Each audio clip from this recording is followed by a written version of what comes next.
রমজানের ওজিফা হিসাবে সারাদিনের কোন আমল করব, 24 ঘন্টার জন্য যদি একটি রুটিন পেতাম তাহলে উপকার হতো।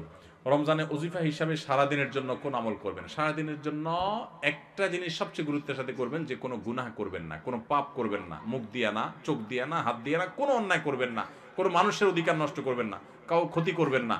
সব ক্ষেত্রে সারাক্ষণ চেষ্টা করবেন ভালো মানুষ হয়ে থাকার। এর বাইরে বেশি বেশি কোরআন তেলাওয়াত করবেন। সবচেয়ে বেশি আমল কোরআন তেলাওয়াতের আমল। রমজান মাস কোরআন নাজিলের মাস, সেজন্য কোরআন তেলাওয়াত বেশি বেশি করবেন। এর বাইরে সুবহানাল্লাহ, আলহামদুলিল্লাহ, লা ইলাহা ইল্লাল্লাহ, আল্লাহু আকবার, ইস্তিগফার পড়বেন। মনে মনে হাঁটতে হাঁটতে আল্লাহর সাথে কথা বলবেন, দোয়া পড়বেন। এই জিনিসগুলো বেশি বেশি করবেন। এর বাইরে রুটিন যদি চান আমার কাছে, তো আমি বলবো ভোর রাতে যখন খেতে উঠবেন, খেতে উঠলে 10টা মিনিট 20টা মিনিট হাতে রাখবেন। আগে খানা শেষ করে এরপরে একটু আল্লাহর কাছে দোয়া করবেন, অথবা আগে দোয়া করে তারপরে খানা খাবেন। একটু ভোর রাতে দোয়া কবুল হয়, এটা সারা বছর আপনি পারেন না, রমজানের সুযোগ আসে, এই সুযোগটা হেলায় হারাবেন না। এই টাইমে আল্লাহ তাআলা যেছে যেছে মানুষকে দোয়া কবুল করেন।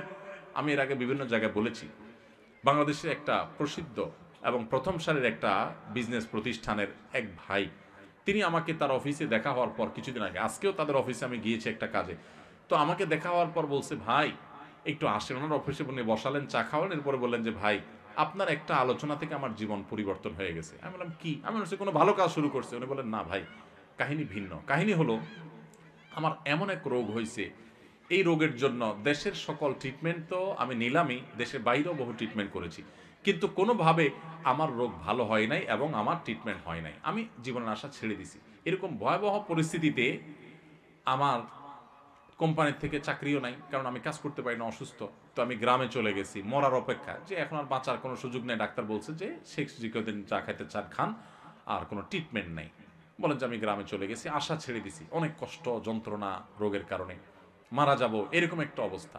হঠাৎ করে আপনার একটা ভিডিও দেখলাম, ভোর রাতে তাহাজ্জুদের সময়ের দোয়া আল্লাহ ফিরিয়ে দেন না। তখন আল্লাহর কাছে চাওয়া শুরু করলাম, প্রতিদিন ভোর রাতে উঠে কান্নাকাটি, দোয়া, মুনাজাত, খুব চোখের পানি ফেলা। আল্লাহ, সবাই যেটা পারে না তুমি সেটা পারো, দোয়া করতে শুরু করলাম। উনি বলেন, হঠাৎ করে একদিন তাহাজ্জুদের সময় উঠে খুব দোয়া কান্নাকাটি করলাম, খুব সিজদা করলাম, খুব চোখের পানি ফেললাম আল্লাহর কাছে, চিৎকার করে বাচ্চা পোলা মতো কাঁদলাম।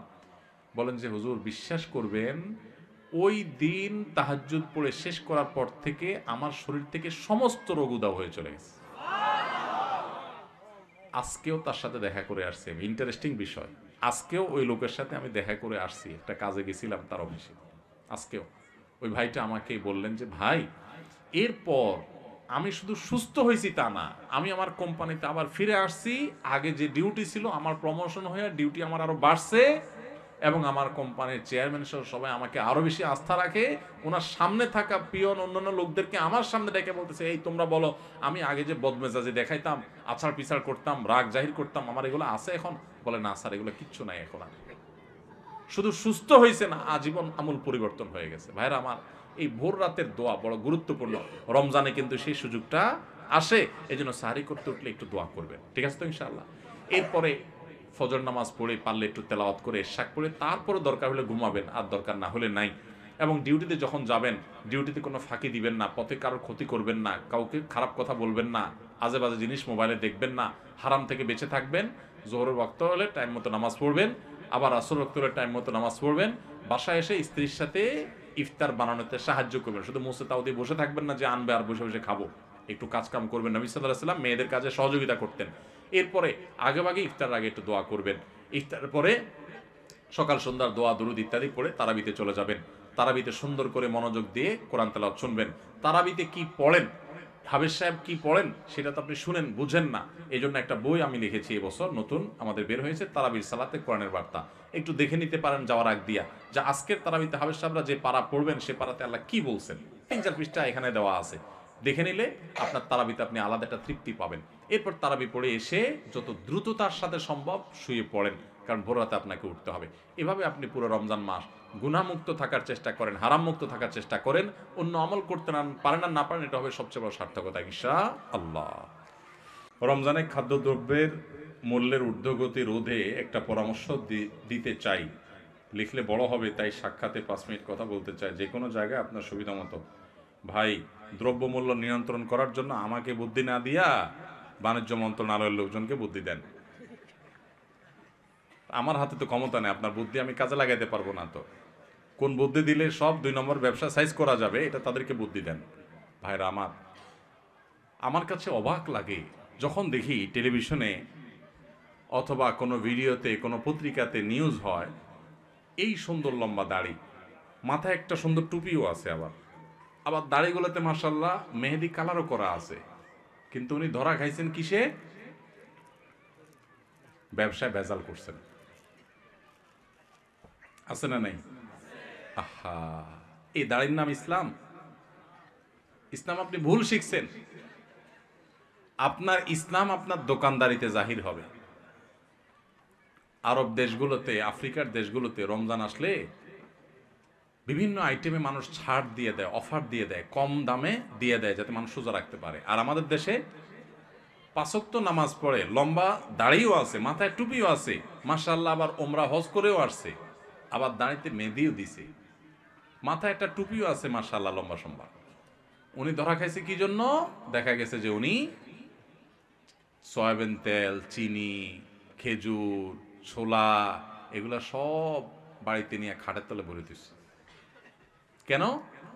কারণ রমজান আসলে ওই যে সবাই সরায় রাখছে, বাজারে মাল নাই, দাম বেড়ে যাবে, এবার উনি ওটা বাইর করে বিক্রি করবেন।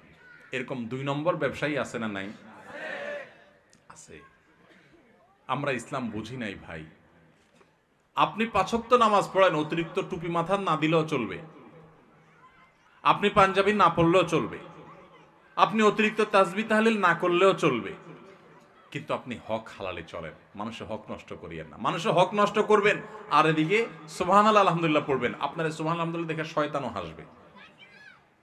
আমি বলে গেলাম, শয়তানও হাসবে, কারণ আপনি যে কাজটা করতেছেন এটা ইসলাম না।